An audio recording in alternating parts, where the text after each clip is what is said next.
Give willingly, not grudgingly. Manindog ta atong abrihan ang atong Bible sa una, sa 2 Corinthians 9:7. Ngayon mubalik ta sa 2 Corinthians chapter 8 verse 1 to 9. First, 2 Corinthians chapter 9 verse 7. The Bible says, every man according as he purposeth in his heart, so let him give, not grudgingly or of necessity, for God loveth a cheerful giver.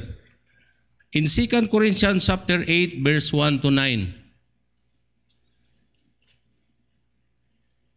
The Bible says, moreover, brethren, we do you to wit of the grace of God bestowed on the churches of Macedonia, how that in great trial of affliction, the abundance of their joy and their deep poverty abounded into the riches of their liberality, for to their power I bear record, yea, and beyond their power, they were willing of themselves, praying us in much entreaty that we would receive the gifts and take upon us the fellowship and the ministering of the saints. And this they did as we hope, but first gave their own selves to the Lord, and unto us by the will of God. In so much that we desired Titus, that as he had begun, so he would also finish in you the same grace also. Therefore, as ye abound in everything, in faith, in utterance, and knowledge, and in all diligence, and in your love to us, see that ye abound in this grace also. I speak not by the commandment, but the occasion of the forwardness of others, and to prove the sincerity of your love. For ye know the grace of our Lord Jesus Christ, that though he was rich, yet for your sake he became poor, that ye through his poverty might be rich. Bagang puta, our gracious loving God, our Father in heaven, we thank you this day that despite of this pandemic, you brought us here together in this church to worship you in spirit and in truth. Thank you, Lord, for this beautiful day. May you talk to us, Lord, and challenge each and every one of us of your word about giving. This I ask and pray in Jesus' most precious name.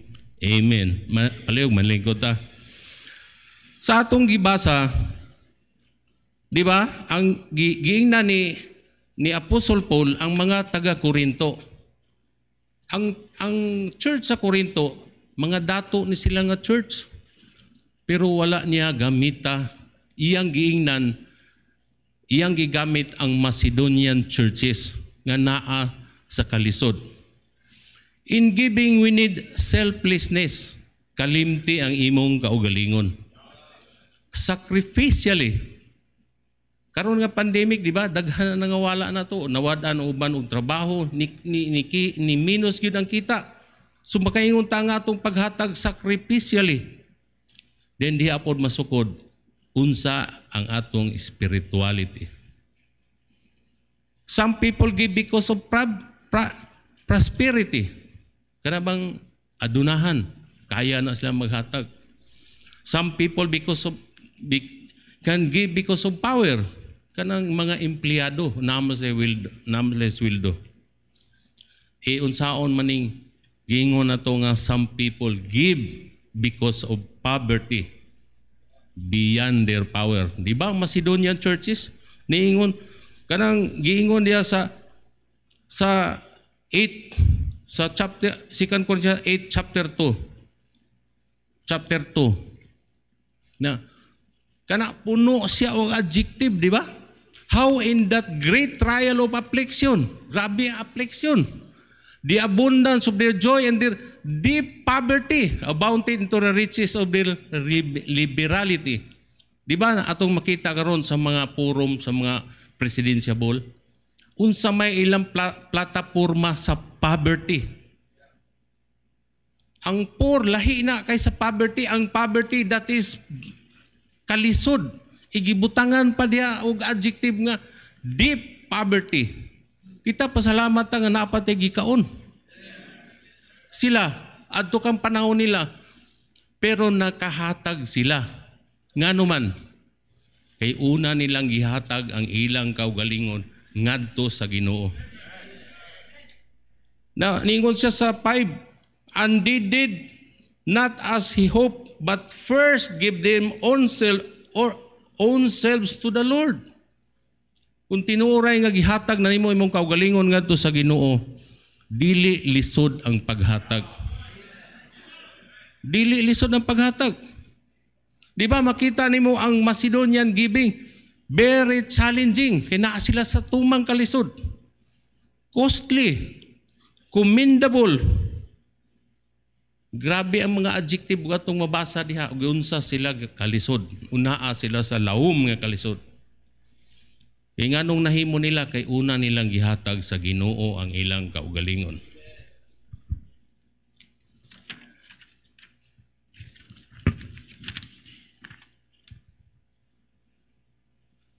Ang paghatag sa imong dili na kalisod kung una nimong nahatag ang imong kaugalingon ngadto sa Ginoo, kay mahimo man kang cheerful giver. Di ba mo man gibutang sa 2 Corinthians 9:7? Every man according as he purposeth in his heart, so let him give, not grudgingly, nor of necessity, for God loveth a cheerful giver. Diha sa kaya akong giingon nimo, give willingly. Diha sa 1 Chronicles chapter 29, verse 9, makita na to. Sa kaning chapter 29 sa Chronicle, makita nimo, ug imo ning basahon, whole chapter, more or less, 8 times gibalik-balik diha ang word nga willingly. Pero mo take up lang tag usa. Sa chapter 9, the Bible says, then the people rejoiced for that they offered willingly, because with perfect heart they offered willingly to the Lord, and David the king also rejoiced with great joy. Uwi mo nang basahon, puro na giving dia. Maingon ta nga, Brad, di man ko kaya kay wala man ko, kabos ko, wala ko ikahatag. Og imo nang basahon sa chapter dia, naay gisulti dia og unsay paghatag, gi-classify diha. Anay naghatag ng mga pobre, makita nimo sa ilang paghatag. I-whole chapter na imong basahon. More or less 8 times siya gibalik-balik ng word nga willingly. Unsa man ang willingly? Kada bang paghatag nga freely, walay nagpugos nimo paghatag, wala ka gihadlok sa paghatag, kundi your own free will nga naghatag ka. Una nga akong i-share nimo, giving is about God's leading. Importante nga atong masabtan unsa ang giving. Dili na imbento ni pastor ang giving. Dili na imbento sa tao ang giving. Ang giving is a word of God. Kay gikan pa sa unang mga tao didto nila ni Abel ug ni Cain, duna nay giving kay naghalad sila. Paghulagway ka to sa ilang paghatag. Sa Bible, more than 3,000 times gibalik-balik diha ang giving. Less than ang salvation. Kung ipakatao ka nga pobre, dili na nimo sala. Pero mamatay kang pobre, sala na nimo. Kaya ang Biblia nagtudlo ka nato unsaon nga mahimot ang prosperous. Gitudlo na sa Biblia from Old Testament hangtod sa New Testament naa na siya. In Romans 8:20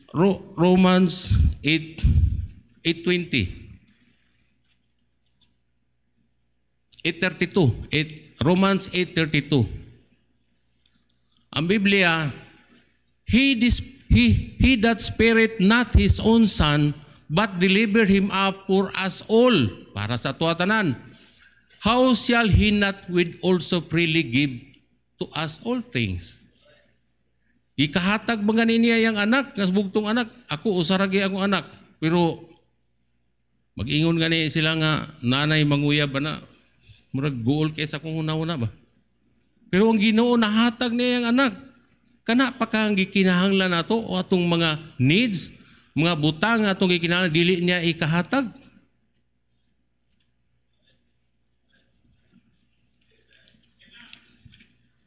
Acts chapter 20 verse 35. Kana giingon gani si Jesus Christ. Ug ato mo kuning basahon diretso sa 35, dali kita mo ingon nga niingon man ang Biblia nga how Jesus said, it is more blessed to receive, blessed to give than to receive.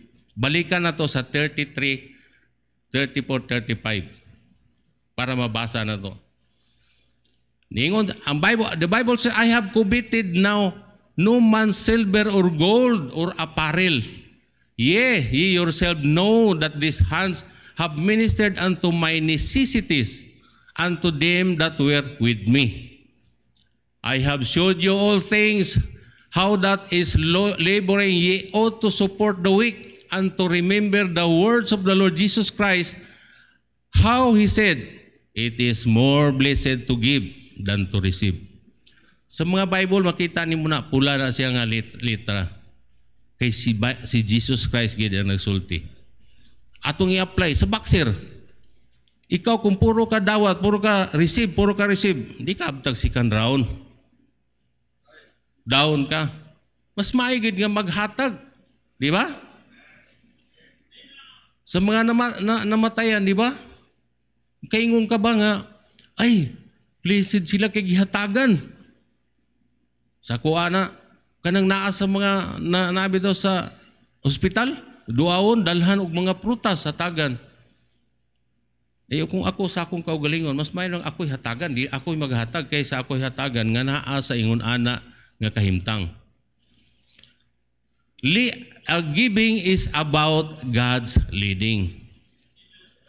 Dito sa church sa una nga ako giatinan, nagkahoy pa to ilahang simbahan. So una na kong pag-attend dito, nakita na ko nag-solicit sila og mga hardware materials. Dili man nga naghatag ko nga para ko musikat, nga mailhan ko. Akong gingnan akong anak kay nagkuan sila, akong gingnan akong anak, itaas imong kamot. Wala akong pambili niyan, daddy. Itaas mo lang. Si pangayo na to na sa Ginoo. Diha nga hapit na nag-end ang among pagka-amigo. Na-end na to kay naa naman siya sa kanang ingon na to nga gihaya na siya ba. Niingon na sa kami niya nga, Brad, ang legacy nimo, gihangad siya sa church nila. Wala ko niingon, wala ko nitingog, ni smile lang ko. Ngano man, para ba ko ang akong gitabang sa ila aron ipaghinambog na ko, aron akong ikapahitaas akong kagalingon. No, gigamit lang ko sa Ginoo sa nga mahimong channel of blessing.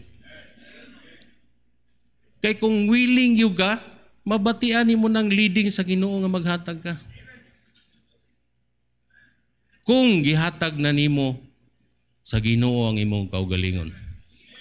Dili man ko nga i-emphasize pa to nga end of chapter na to sa among pagkaamigo. Number 2, giving is about genuine love. Una, giving is about God's leading. Ikaduha, giving is about genuine love. Sa 2 Corinthians chapter 8 verse 8. 2 Corinthians chapter 8 verse 8. I speak not by commandment, but by occasion of the forwardness of other, and to prove the sincerity of your love. Diba? Kung genuine love nimo sa katao, himuon nimo na tanan nga mahatag nimo. Kung genuine ang imong paghatag sa Ginoo, pag-ingon sa atong pastor, giving ato hatag. Mingon ta nga gihigugman ako ang Dios. Pero pag giving na ang hisgutan, adios. Nga tanan manunta, unsay na to, gikan na sa Ginoo. Wala tay mahimo. Mingon sila, kanang mga gi-construct diha, gumikan man na sa ilang kamaayo, sa ilang ka-bright. Dili na. Kaya tanang materialis na to, gikan na hinimo sa Ginoo. Walay kaya na to muhimo. Mingon ta, o kanang putaw kami may naghimo na, gimanufacture bitaw na. Asam nagikan. Sa yuta gyapon kaya na iron ore, gimina man na nila. So wala tay ato nga kakayahan. Gikan na tanan sa Ginoo. So kung nganong lisod man ang paghatag, kay wala pa nato na abrihe ang atong kasing-kasing. Di ba niingon sa Colossians chapter 3 verse 23? Colossians chapter 3 verse 23. And whatsoever ye do, do it heartily as to the Lord and not unto men. Sa atong pagkakristohanon, ato na bang na-claim ni nga gihatag sa Ginoo? In Ezekiel chapter 36 verse 26. Ezekiel. Kay mo ni usa na to nga babag. Kaya nga atong makontra ang ato naman pong kaugalingon.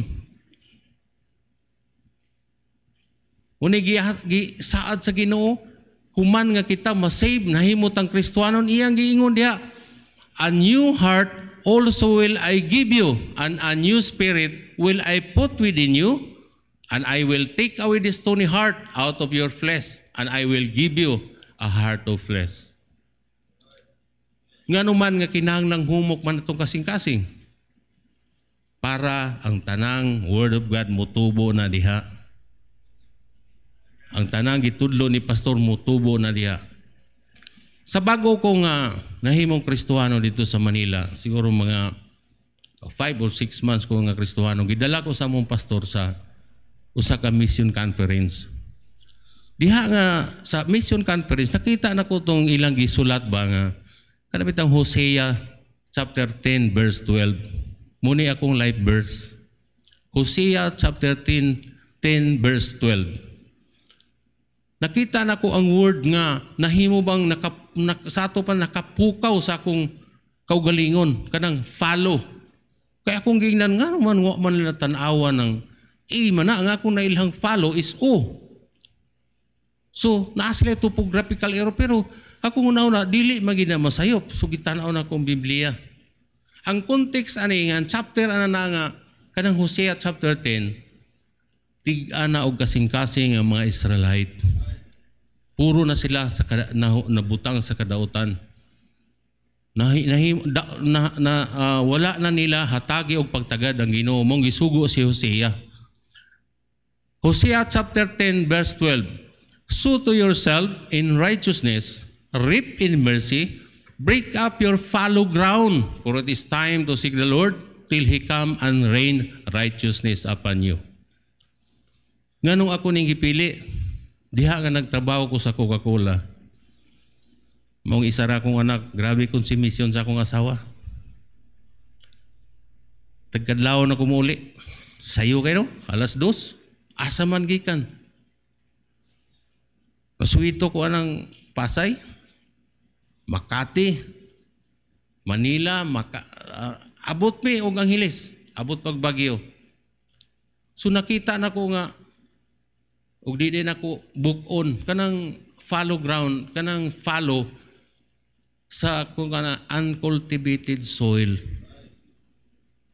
So akong gihimo nga book on ako ang katong akong fallow ground which is my heart para nga ang mga gitudlo sa akong pastor mulambo ug mutubo unya mulambo kini sa akong kagalingon. Dili man ingon ana nga kumo na save ka na muni na tanay mo gihimo, no, process na siya, dugay na siya nga proseso. Kung kita manggod ang usagi natong mahimong kontra labi na sa gibing, ang ato ra pong kaugalingon. Naa nato ang paghinayang. Mingon ta, sayang. Kana nga mga word, naa gina sayang. Kay nga naman, ang uban, mingon sila, muhatag ko. Kay nag-expect sila nga i-bless sila. Natural naman na, di ba? Pero motivated by love ba na? Kay naghatag ka, gumikan, kay nag-expect ka nga, i-bless ko, kay naghatag ko. Pero mas mayo ang paghatag nimo nga motivated by love. Genuine love. Mo na gisulti sa Biblia. Kung genuine love, makita nimo unsa alambuon ka sa Ginoo.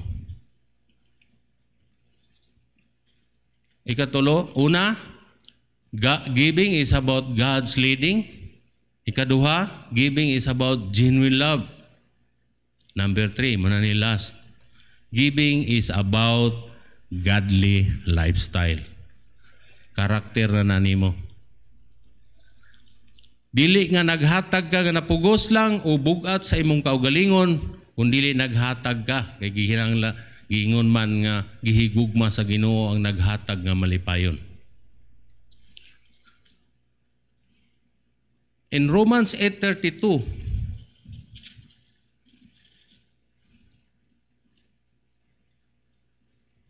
muna ibalik na nato ni. Muna akong giingon ninyo nga maingon ta nga kung natawo mo pobre, dili na sala ninyo kay di man ta kapili sa tong ginikanan. Pero kung mamatay ka nga pobre, sala na nimo kay gihatag na sa Ginoo, di ba? Iyaging anak iyang nahatag kana pa kang dili ni kahatag. Diha nga bag-o ko nga atong nahimo kong Kristohanon, nangabot tong 15 ka foreign missionary, uban akong misis, akong isuon sa akong asawa. Nagidala na mo sila sa Mua, Mall of Asia ba. Pagabot dito, 15 ka missionary ug dunay mga dagko nga mga pastor, silang Dr. Gisalba, atong isa nga amigo ni Pastor Ray, si Pastor Tukiro. Ingko, Pastor, ako'y magpakaon ninyo. Insya, sige. So nangaon mi. Kani akong gibutang nga kaning godly lifestyle. Ay kanang magpakaon ta dili man na sa pagpanghambog kay naa may benefit na to ana kay niingon man ang Biblia nga he that receiveth a profit shall receive a prophet's reward. Naay mga reward ana gihatag niya. So niingon siya atong usa ka pastor siya nga dako ka gasto ni Brad kay daghang gud sila. Unya mahal gud ang area. Sa akong kinabuhi sa akong experience. Sa akong gigasto kung sa akong gihatag sa mga pastor sa churches. Dili ako bayad ana. Ginoo ang nagbayad ana. Wala pa gud nahatod ang among mga order. Saba na kaya akong cellphone. Tanaw nako. Naanay nag-text na ko nga Brad, na-upload na namo ang PO. Tanaw nako. Tagbilaran nga planta. Wala pa nang abot ang among order Tagbilaran nga planta. Pagkat tanaw ko, takluban na po nga planta. Insa nga Brad, gi-upload na namo. Insa man na. Dahil ba, maingon ta nga, sikat maguna si Larry God. Lakas siya. No, dili ko mo manufacturer. Sa Manila, naagyo, nang angkat lang ko dito ug mga items nga akong isupply. Dili gid ako may manufacturer. Pero matingala ko, nganong ako man ang ilang i-award nila. Sa among mga kontrata sa Coca-Cola, sa among mga bidding, pildi ko.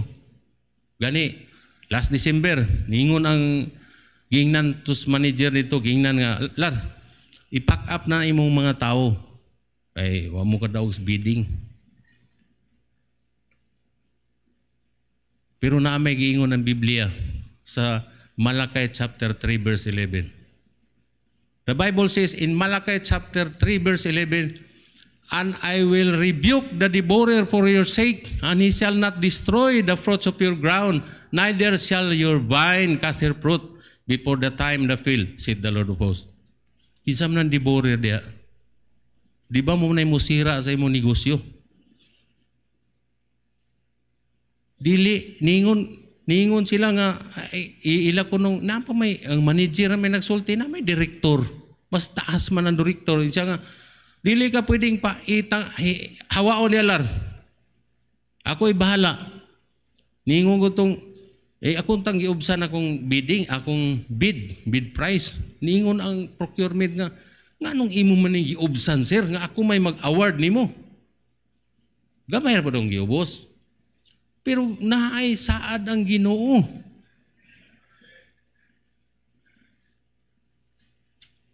So gihimon 3 years ang akong kontrata. So 3 years kung pakuya-kuya ko. Ika na bang kuya-kuya ko. Ika na lingaw-lingaw, lag-lag.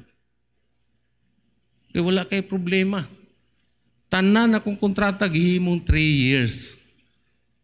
Whole Mindanao man akong gihawiran nga Coca-Cola. Hasta ang mga supply.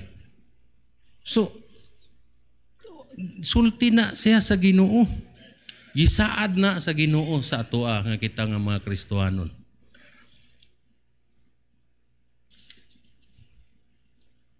Nga nung di maguta makatuo kay, di ba, ningon siya nga, for ye know the grace of our Lord Jesus Christ, that though He was rich, yet for your sake He became poor, that ye through His poverty might be rich. Lisod tuhuan na, di ba? Pero kung ato nang i-claim,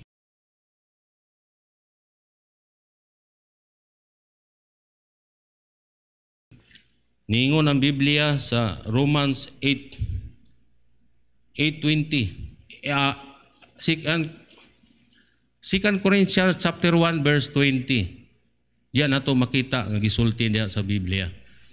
For all the promises of God, in Him are ye, and in Him, amen, unto the glory of God by us. Atong binisayon para dali masabtan. Kay ang tanang mga saad sa Dios diha kaniya, mga oo na siya.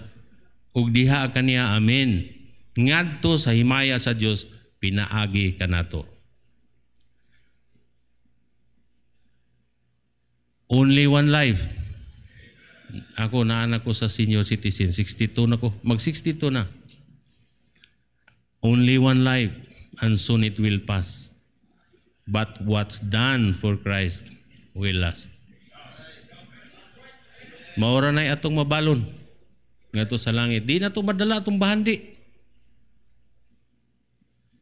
Ningon si Apostle Paul sa Philippians 4:17, ningon siya, not that I desire gift, but I desire fruits that may abound to your account.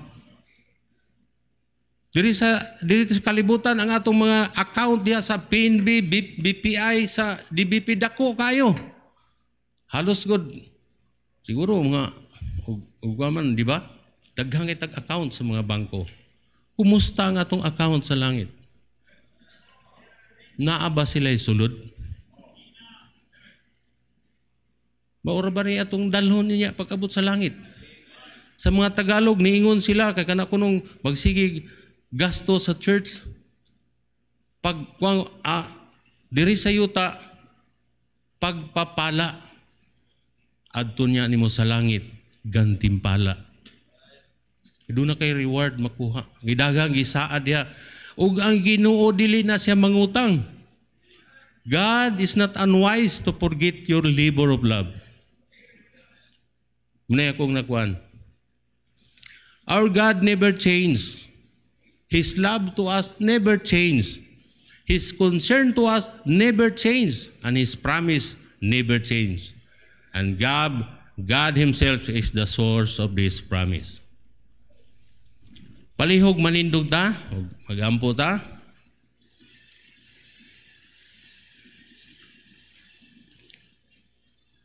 Our gracious loving God, Lord, we thank you that we can worship you in spirit and in truth.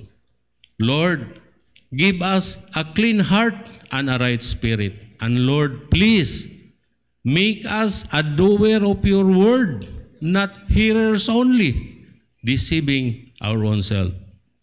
This I ask and pray in Jesus' most precious name. Amen. Palihog ta, magpanayang pagpagtindog, akong tawgon si Pastor Lolong. Thank you, Preacher Larry, sa mga mensahe kay tinood ng mga igsuon. Okay. Giving is about God's leading. It is about God's genuine love, and it must be a godly lifestyle.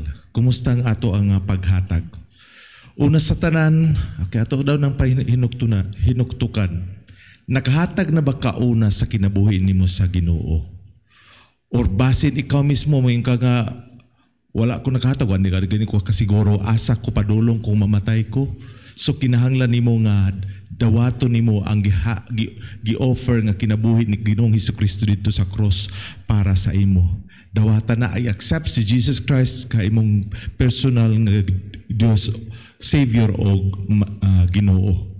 Kinahanglan na nato as ay nato mahatag atong kinabuhi diha sa iya. Nabay mo ingon niya na sa akong dawaton si Ginoong Hesukristo, isip akong Ginoo personal man luwas para makahatag ko niya una sa tanan akong dawaton ang una nga iyang gihatag nga iyahang mao nga kinabuhing walay katapusan. Naaba ka nato diri sa atong taliwala, ipataas lang imong kamot. Kung ikaw kinahanglan nimo ang mao nga kaluwasan nga libre gyud gihatag sa Ginoo para sa matag usa ka nato. Okay. Sige, siguro sa ang presume nga tanan nakadawat kang Kristo Jesus ug nga ilang Ginoo personal man luwas. So sa atong mensahe as a respond sa ato nga nadawat nga mensahe, will you first give your life to the Lord? Will you want to invest nga kay account dito sa langit dili lang diri sa kalibutan? Pwede ta mo anhi sa atubangan atong ihalad atong matag-usa ka kinabuhi. At magkikistorya ta sa Ginoo. After all, sayang ukaw ang atong nadunggan nga mga pagtulunan nga gihatag nato pinagi siyang alagad nga gigamit karon og di nato na kita magahimo sa mga pakigsaot o pangayog tabang sa Ginoo.